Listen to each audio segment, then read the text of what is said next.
What's going on, guys? Welcome back to my YouTube channel. Today I'm showing you my new tire gauge, and this is a digital tire pressure gauge.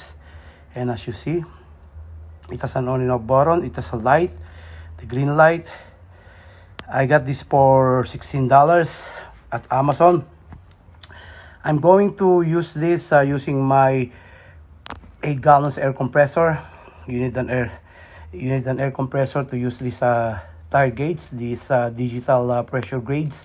So once you press this lever, so it will automatically turn on the lights. You see the PSI.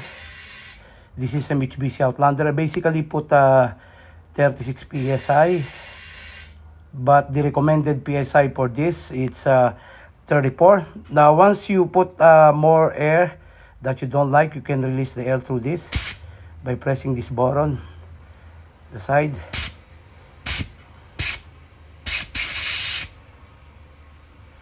That's the only thing that I need. So once you get the right exact 36 PSI, you can remove this. Make sure that you will check this if there's a bubble. If it's not, so you're good to go. You can put the tire cover. Okay, this is the second tire, so I'm gonna add up air. See, 32 psi. Add up more, 34.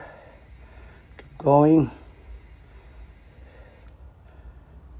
35, 36, 36.5.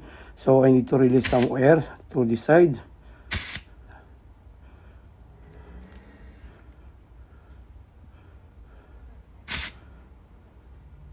That's it. I hope you guys keep watching my YouTube channel. Till next time, guys. That's how you guys use this digital tire pressure gauge. You can buy this from Amazon.